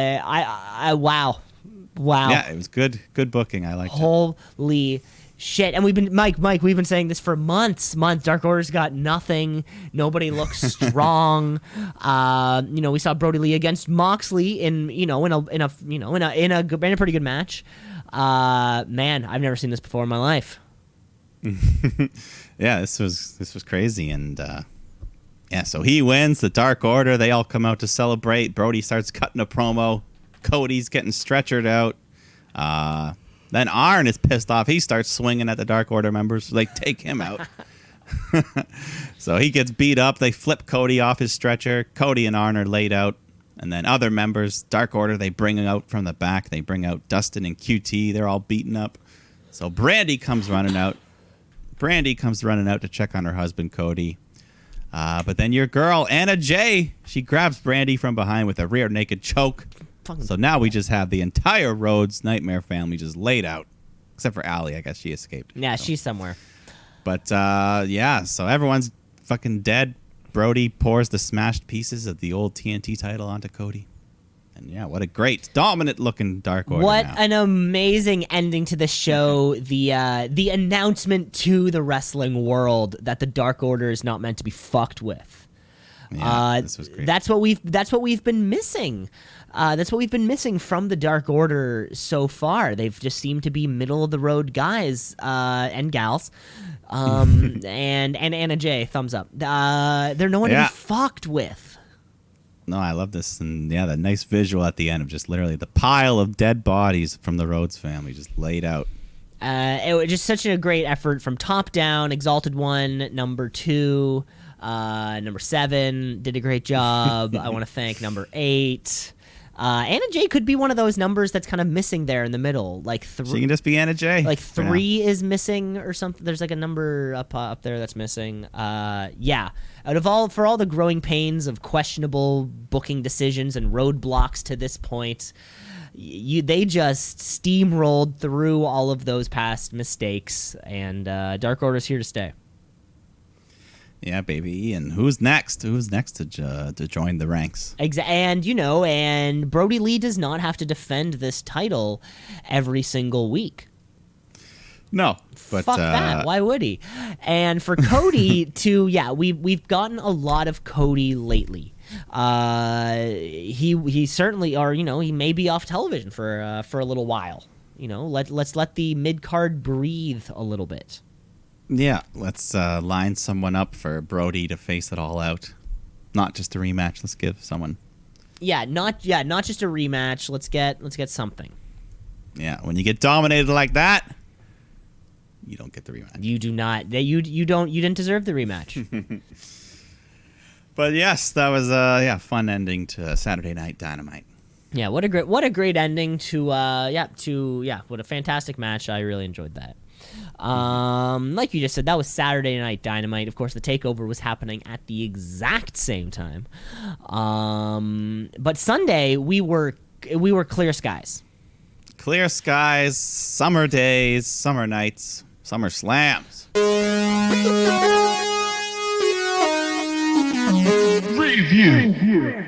That's what we got. SummerSlam. You are right. So this was our first show our first pay-per-view from the Thunderdome. They had 1 day or 2 days to work out all the kinks from Friday's broadcast, and we were here. Now, are we live? Do we know? We have to be, right? Yeah, this was live. Yeah. I think most of them are probably gonna be live now, but live from the Thunderdome here. Pre-show. Did you watch any of the pre-show? I did not. No. Well, probably the best part was so Charlie Caruso, Renee Young's there, and Charlie gives her a very nice intro, just putting her over as an icon, paving the way for women in WWE as broadcasters and being the first female commentator hosting shows like this. You could see Renee getting a little misty-eyed, emotional from these kind words as they acknowledge this is her swan song. So it's kind of nice for that. Nice for Renee. Oh, that's great. She absolutely right. Renee Young, one of the best. Yeah. And then we did have one match. Apollo Crews taking on MVP for the U.S. title. And the Hurt Business is banned from ringside. So not much here. Apollo makes quick work, beats MVP clean with the twist out powerbomb. And that was your match. Yeah, let's hope that the Hurt Business can kind of keep up on Raw, and Crews can keep up on Raw. This wasn't the best. This wasn't their best showing. Yeah, didn't do much. And but let's move this U.S. title on to bigger and brighter things. There's a lot of people back there. Yeah, a lot of people that could use a shot. Yeah. Then they close out the pre-show. They do one more time. They thank Renee. Just put her over more, how much they respect her. People behind the curtains, backstage, everyone loves her, what she's done for WWE. So she just gives one more thank you. And, nice one. Gonna miss Renee. Yeah, really well. Hopefully we see her in greener pastures. Yeah, we'll see. But let's move on to the main show, because we're kicking off with the SmackDown Women's Championship match here. Bayley taking on Asuka. And the Thunderdome, we're packed. We got lots of pyro, screens filled with fans everywhere. Any specific things you noted from fans? I was also trying to look for Mike. I was going to ask you if the internet had found like the green shirt guy, or the person who stands right beside him. I heard of a couple things that were like people had written that were quickly taken down. Oh, yeah, I'm sure there's some kind of guidelines. My biggest question was how many people were masturbating directly below the camera? That was my biggest question. The one I remember the most, there was one of the matches, there was like a Pikachu in the front row for a good portion of the match. That's fun. But anyways. Just before you go on, or just before you keep going on, they did change a couple things from Friday to Sunday, but I think the biggest thing that they have to add on, they need the video screens on the other side so they can get like more camera angles. Yeah, they did only have like It's only the it's only on the hard camera side. Yeah, because but it's a budget thing, obviously. But if they could make that happen, yeah, I'm sure they could. Yeah, They could. Yeah, it took Kevin Dunn like a match. I noticed a lot of very, very quick camera cuts in this match. Yeah, so I think they were still trying to figure out where everybody should be standing. But other than that, yeah, like I said, I already gave him a thumbs up. Yeah. But the match itself was solid. Sasha's on the outside wearing a nice tracksuit. She's looking like The Rock from 1999 after he had his gyno surgery. Oh, yeah. But anyways, yeah, fun match. Both of them, they're working the limbs, going for submissions. Asuka's in control. She's ready to hit the big hip attack on Bayley, who's on the ropes. But the wild card Sasha jumps up on the apron, moves Bayley out of the way. Takes the bullet for her. Sasha's knocked to the floor. And then Bayley, with the roll-up, gets Asuka for the 3 count. With the roll-up! Retains the title. The most devastating maneuver in sports entertainment. We've established. So she retains with the help of her best friend. And right after, Sasha just jumps in, starts pounding Asuka, hopefully to weaken her for later. And all of their encounters are just going to continue to be strong. No one necessarily better than the last. Asuka Bayley is always going to be good. Yeah, any combination of these women, you're going to get something. Any 3 and kind of, throw Charlotte in there, and you've got a damn near perfect matchup. Let's move on. Raw Tag Team Championships here. Street Profits defending against Angel Garza and Andrade. Let's not forget that Kevin Owens came down to ringside to provide some commentary. That's right. He was wearing a tie. He was waving to his wife out there in the crowd somewhere. Oh yeah. And during the Street Profits entrance, we had some more Thunderdome technology that allowed red cups to rain from the roof into the crowd. It was pretty cool. Yeah. It was pretty cool. The match itself was, fine. Nothing too crazy. Montez Ford, he's in the ring for the majority of it. He's getting worked over. Dawkins gets a hot tag. Street Profits are in control when Zelina Vega jumps on the apron. But then Garza super kicks Ford. He falls into Vega, knocks her off to the ground. So Andrade abandons his post to go check on her, leaving Garza all alone. So Street Profits take him out. Ford hits his awesome 180 frog splash, gets the pin, retains the titles. Retains. These two have been holding on to this belt for it feels like a long time. Has it been, or am I just going crazy? Since, right before WrestleMania, I think. Okay. So like 4 or 5 months. Which has been a long time in the history of these belts. Remember when it was like the Bar Usos, New Day, like just throwing it back and forth to each other. I think the Viking Raiders had it at one little point not too long ago. Yeah, the Street Profits are looking. They can't be beat. They have to be one of the top tag teams right now in WWE. Yeah. I mean, they're building up a good reign here. They just don't do much with the division, so it's too bad. This is they're sitting at 174 days right now, which is the longest reign since 2015. Wow. Yeah, that's pretty decent. That's pretty, when the New Day had 483 days. By God. That was a good one. That's a good run. That's a lot of days. Then we get this interview. They have like a ring set up just for interviews. Yeah, it looked like that looked pretty. Because first I was thinking to myself like, oh, this is a weird like whatever they just kind of did right there. But it's like they have a little prop ring. Yeah, maybe it's just like a corner of it and they just shoot from that angle. Yeah, I like that. So they're just interviewing Sasha and Bayley, and Sasha's like, hey, if Bayley can beat Asuka, of course I can. So a little slight dig, and Bayley's just like, yeah, oh yeah, I know that. So just teasing the tension. Teasing it. But then we go on to Mandy Rose is set to take on Sonya Deville in a no DQ, loser leaves WWE match. And I heard Dave Meltzer explain why the stipulation was changed. Because, we know all the craziness that happened last week. But then apparently Sonya's lawyer was just like, shaving your head and all this court stuff might not be a good look right now. Just don't drastically change yourself too much when we get through this. Yeah, that's a thing. I also heard that said by somebody. So I mean that makes sense, but that also kind of tells you that she was going to shave her head. She was ready to go through with it. I kind of almost confirms that. Yeah, but Mandy herself has a bit of a different look. I mean, she already cut her hair, but now she's got it like slicked back, and her ring gear was a bit different. Yeah, it was a cool look. It was kind of like a onesie type thing. That blonde hair slicked back. It was somebody like it recognized me of movie characters, and I just couldn't think of it. Yeah, I think she needs a new theme song though to go with the style change. Is it still that? It's still that porno music. Yeah, yeah. Mandy. Yeah, we need to get rid of the porno music. Yeah, she needs something more because now she's more getting like an Otis style. Yeah, she's getting a little more badass as she goes, you know. Yeah, but anyways, on to the fight. You and we were both very hyped for this. They did such a great job with their promos and building the storyline, but I'll admit the match wasn't quite live up to what I wanted. I mean, but I commend them. They went out there, they worked hard, but it just didn't reach that intensity the next gear that I wanted it to. But like we said, understandable why. I agree. I mean, Sonya Deville taking time off, or she'll probably be taking some time off.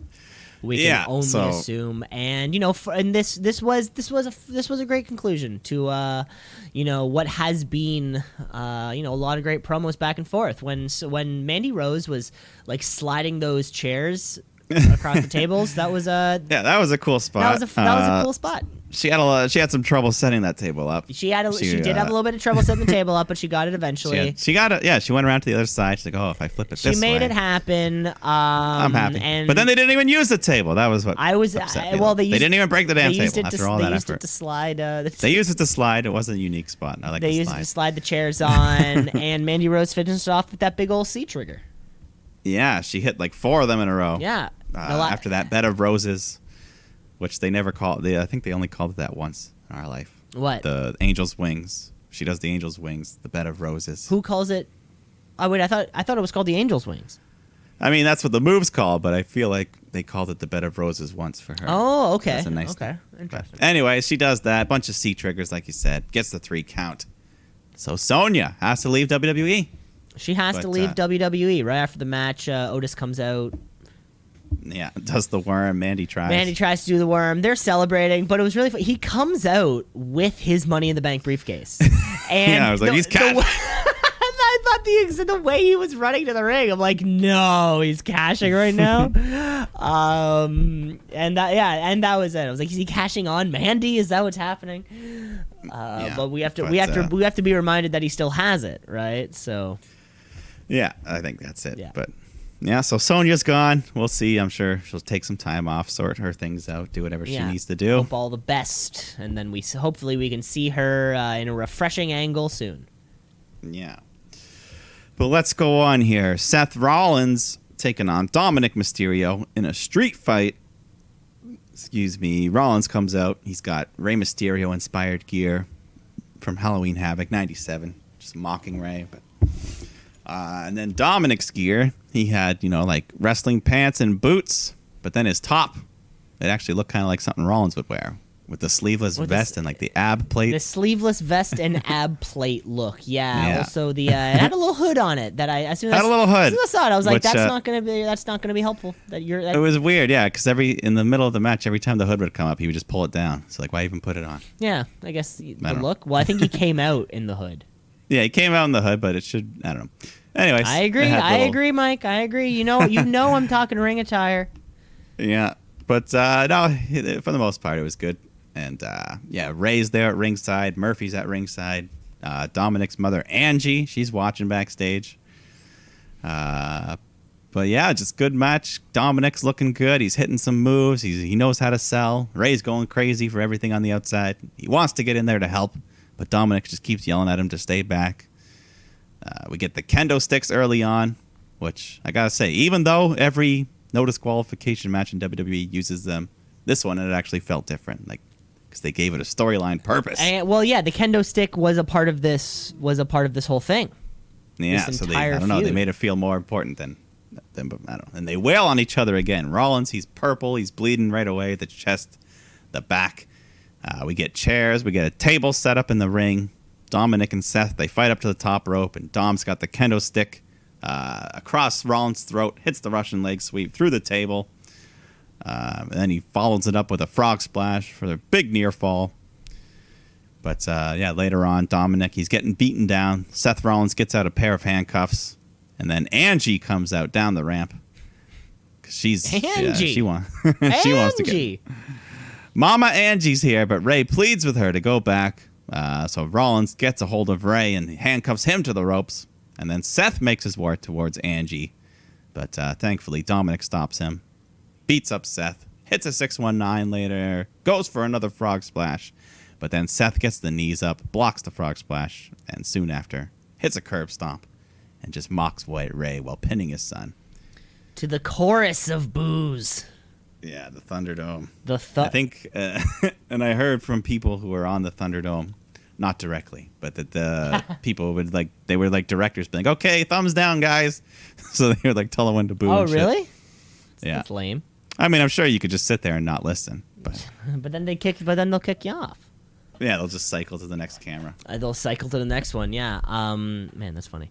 But because what if somebody wanted, remember that guy that we got in a fight with when that one time went to SmackDown, or we got in a verbal argument with? Maybe it was, we witnessed. No, I think it was me and the other guy. Me and like some fucking Mark sitting behind us. Oh, Anyways, I don't know. I'm sure I'll remember it later. But yeah, Seth Rollins. and Dominic. This was a good match. Seth freaking Rollins. It was taking a young man with no professional experience, to date, making him look like an absolute star in 20 minutes. Great. Excellent storytelling. Off the Dominic knows how to do it. charts. Yeah. It's good, man. We speculated. We were looking forward to this, and Dominic delivered his part as well. Yes, what a fantastic, ring debut. Probably on the same level as that Ronda Rousey debut nigh 2 years ago. For these people to come in and just do such incredible work, it really speaks a lot to people they're working with. And Seth Rollins is, this is why he's one of the best. Yeah.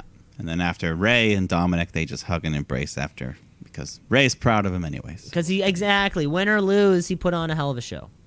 Yeah. And even during the match, I could see Ray actually was getting hyped. And like when Dominic hit the spinning DDT, Ray was like, "Oh my!" He was so. Yeah, that was a great move. That was a good one. I think he tried to hit it earlier, but they kind of botched it. It was like right off the bat. The nerves were probably there. Yeah.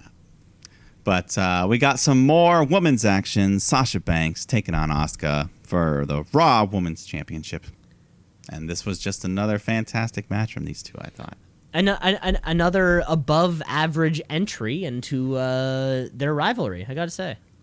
Yeah, early on, they fight outside. They're on the apron, and Sasha hits a fucking sunset bomb to Asuka right onto the floor. No protection on that bump. That was insane. Insane. Normally, they tease that spot, and the person hangs onto the ropes, but Asuka just fucking She took just it. went for it. Yeah, right. Even Braley was freaking out. She's like, "Oh my god!" oh my god. She was wearing a cool but- jacket. I bet you can find that jacket on WWEshop.com. Yeah, they both got good ring attire for when they're managing. But Oh yeah, well that's a whole different look. Manager look. So there's like I'm here to talk shit look, in ring look. I'm a manager look. I mean, it's just it's just another skin to add to WWE 2K21.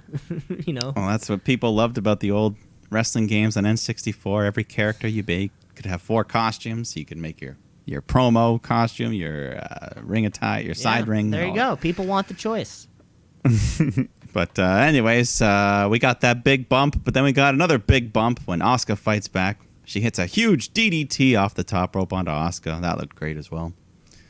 And then, both women just working each other over, looking to lock in their submissions. And then we end up in the same situation from earlier in the night, where Sasha's on the ropes, Bayley's on the apron. Asuka comes running in for that hip attack, but Bayley instead avoids it. She does not do what Sasha did for her. So didn't take the bullet. Sasha tries to hit a bank statement, but Asuka rolls through into the Asuka lock. Sasha's begging for Bayley, but she's nowhere to be found, and she taps out. So Asuka has regained the Raw title. Regained, of course. Yeah, Sasha was going to be the one to lose it out of the two of them. Yeah, that's the way it seemed, storyline wise and booking wise and all that. And is this the foundation for the impending split between these two? I don't know. It's certainly something. Things, the series of events which will undoubtedly tear this house down. Yeah, we'll have to see what the follow-up is. Because afterwards, they both just kind of sitting in the ring disappointed. Bayley apologized. Disappointed and shocked. Yeah. But good match. Yeah, agreed. But now we have the WWE title match. Something we thought might have been the main event. But nope, second last. Drew McIntyre defending against Randy Orton. And Randy, he got his reigning Sparks Pyro, which he hasn't had in a long time. Oh, nice. That used to be a thing? He would just stand there and... he'd do his pose and sparks would rain down. That's gotta hurt. Well, they weren't touching him. That's a good point. But no, this was just some good wrestling. No fucking around here. No. They were just... good old-fashioned, one could say. Yeah, good old-fashioned. It was reminiscent of the greatest wrestling match from a few months ago at Backlash. Yeah. Yeah, just that kind of, just good wrestling shit. Randy, of course, though, using dirty tactics. He's grabbing the ref at one point. He's gouging Drew's eye. Drew was bleeding around the eye. But then Orton himself got cut at some point. Yeah, I didn't see exactly right at where. the top of like where you're Right where a widow's peak would be. Yeah, right at the forehead. And then it kept there was one point down. where I think Drew McIntyre's down and Randy Orton's in the corner, kind of like revving up for something. And every time you can feel him exhale, a little bit of blood would push out. And then it would kind of it would get a little bit further down his nose. Then he would exhale again, and then it would go a little bit further. I'm like, I want to see where this goes. Yeah, well, it was a bloody bout, is what it was. But Orton, he's looking for that RKO. He tries 50 times, but keeps getting blocked. Neither man ended up landing their finisher in this match. I don't think. No RKO, no RKO, punt. no punt. No Claymore. We got a Glasgow kiss at one point. We got Glasgow kiss. Drew locked in the figure 4 at one point. Tribute to Ric Flair. In the ode to Flair, of course. So at one point, Drew goes for the Claymore. Randy ducks it. He goes for an RKO, but Drew blocks that, hits him with the backslide, pins his shoulders down for the 3. Drew retains. Drew retains, and for the first time of the entire evening, I said to myself, "Wow, I never saw that coming."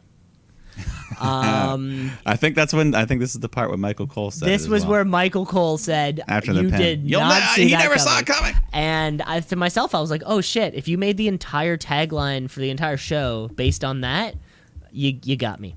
You worked me. You worked me. That's right. I thought all momentum was going Randman on this one. And to see Drew retain, I was really surprised. Yeah, I thought Randy had a good chance to win this as well, but yeah, still a good match. I was fine. Of course, I mean it's the physical, intense battle you would expect the two heavyweights fighting for the top prize would be, And what's next for either of these two boys is I have no idea. I don't know. Could something involve this next man? Because in between the main event here, we get a hype video that lets us know Keith Lee is coming to Monday Night Raw. And I said to myself, I never saw that coming. For the second time in my night, Keith Lee, clearly his time on NXT was not meant to be long. No, he accomplished a lot in that short time. And after his Royal Rumble performance, as brief as it was, after his encounter with Brock Lesnar, we knew that the main roster was the show for him. Yeah, that's a future match I'd love to see. Brock versus Lee one-on-one. Brock, Keith Lee one-on-one. Oh boy, you just booked it.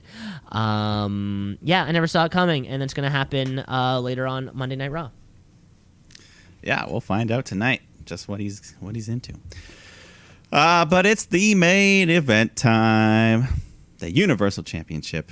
Braun Strowman defending against The Fiend. False count anywhere match. Just right off the bat, Fiend, he gets a toolbox. He nails Braun with that. So Braun tackles him through a barricade, slams him on the announce table, nails him with some stairs, hits a power slam. Fiend kicks out. And then they fight up the ramp. And then they briefly fight backstage into the gorilla position. I was like, oh shit, going to gorilla. I was waiting for like, where's Vince? Where's Trips? I was hoping we could see the whole gang back together, but we saw nobody. Nobody. It was oddly empty. Yeah, they were filming it in a way that I think like you could just see like on the outside of the screen you could see like a desk chair. Like fuck, pan over a little bit. Yeah, but we knew it was gorilla, but. Anyways, they fight back to the ring. Braun hits another power slam, but Fiend kicks out again. So Braun gets frustrated. He goes over to that toolbox, grabs a box cutter out of it, and then he just starts cutting open the ring apron, ripping it all up, exposing the wood underneath. But the Fiend gets a hold of Braun. He hits him with 2 Sister Abigails onto that exposed hardwood, and the Fiend gets the win. Universal gets the win and new 2-time. Right before this match started, Corey Graves said on commentary, I have it right here, hell is empty, the devils are here. That's a good one. And that's exactly it. The Fiend entrance on this one, too, was badass. It just brought me back to our SummerSlam Fiend 1 year experience. ago. Yeah, no, it looked great with the lasers and the extra. And such a cool. Because when they turn off the fans for the entrance, they have even more LEDs in the crowd. It was just every single LED was red or black. Yeah. So it was either on or off, I guess. And yeah, he comes down, and I love that theme song. I don't know the words, so don't pull. Don't ask me that next week in trivia. Okay. But hurt and heel, I know those 2 words. Those part, yeah. And I gotta say, the match, however, though, I was pretty disappointed. Yeah, it's Braun Strowman. He's limited. Yeah, it's gonna be they didn't have. It's gonna be a Braun Strowman 12-minute thing. Yeah, and there wasn't shenanigans. There was no Alexa Bliss. That was my biggest disappointment. Either. I thought at one point when he starts tearing up the middle of the ring, I'm thinking to myself, she's gonna fucking pop up there and spray him with some dust or something, and yeah. No, we also had no retribution whatsoever. They didn't. Well, I mean, I think they have the wherewithal to not fuck with a pay-per-view. Like, we'll fuck with the week-to-week shows, but this is a pay-per-view. Or my second question was, with the move over to the Thunderdome, do we think Fitz back? Because if he's back, we know he wouldn't take any of that shit. Retribution would come up to him and he'd be like, back of the line. You got to get to the back of the line like everybody else. Hey, lads. We'll play your goddamn music. Just get to the back of the line. You don't tell me what to do. I'm fit motherfucking Finley.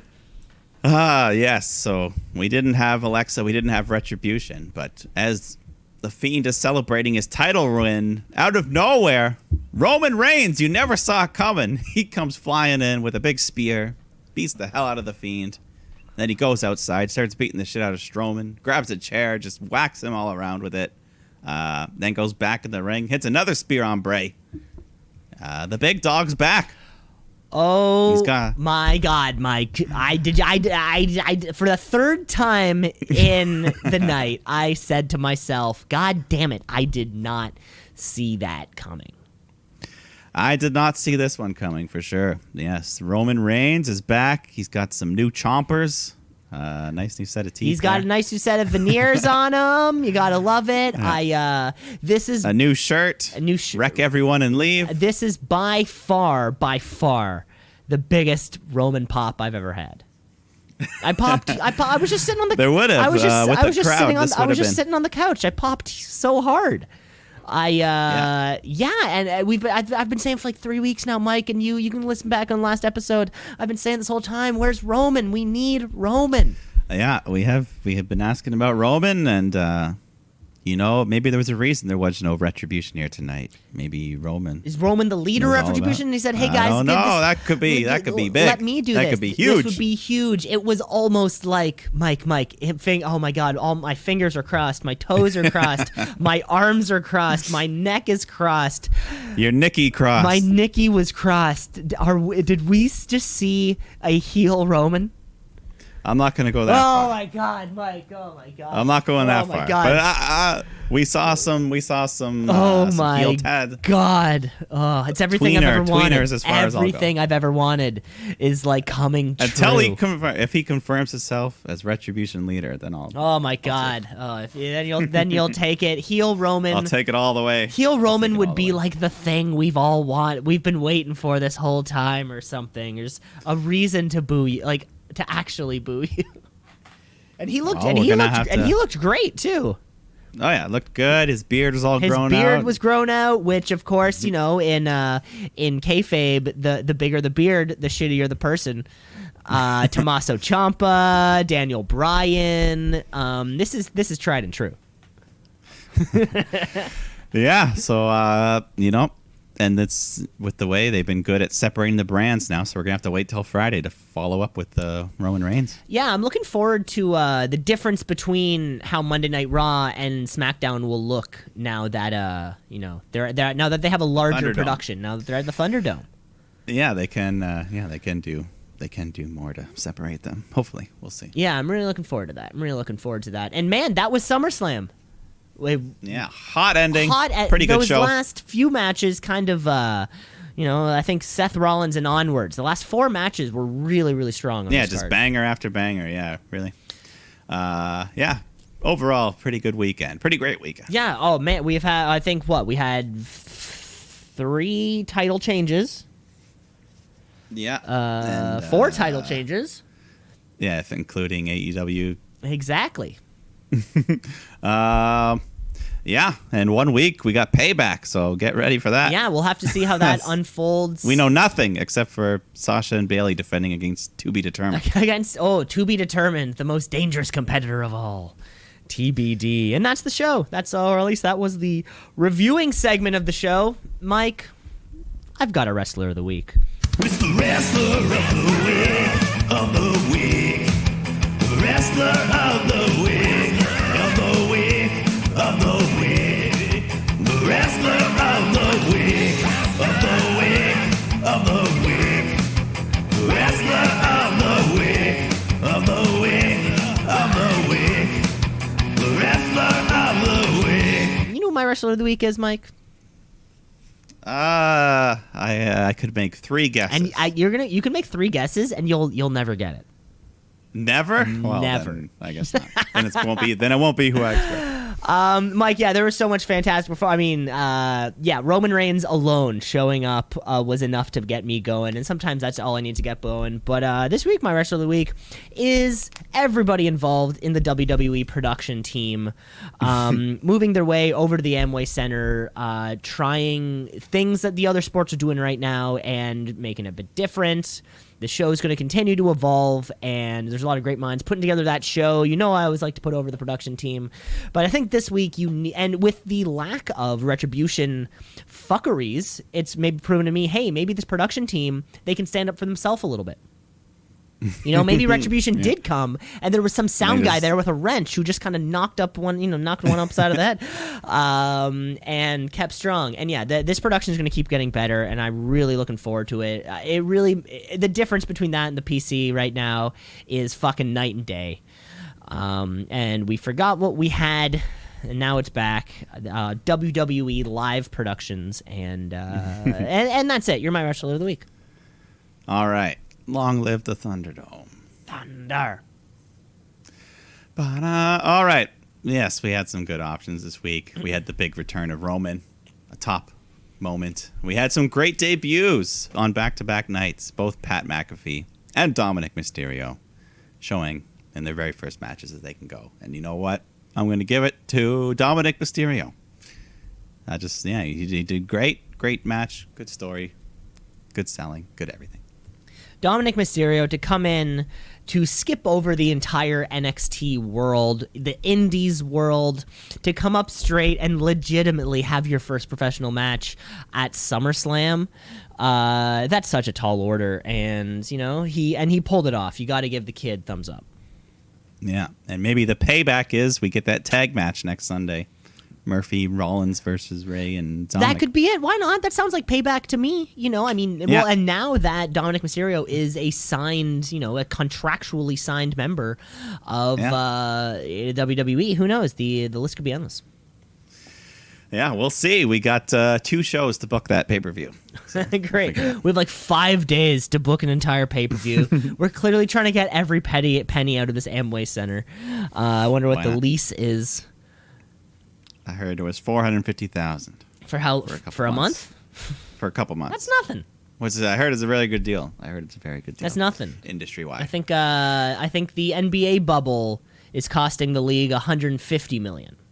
So that's Disney. So World. There's your perspective. Oh, I guess it does cost a lot to stay at Disney. And that's the podcast, folks. That was a great week. That was another great week of just so much reviewing of stuff, and we'll have another show. Hopefully, definitely before Payback comes out. Yeah, I guess. We'll try to do another show. We'll have the Wednesday night Raw and follow up with shit. And we'll follow up with everything leading up to Payback. Remember to rate, review, like, and subscribe to the podcast. Mike, that's all for me. Do you got anything else you want to say to the kids at home? That's everything. That is everything. Okay, take care, folks. Bye.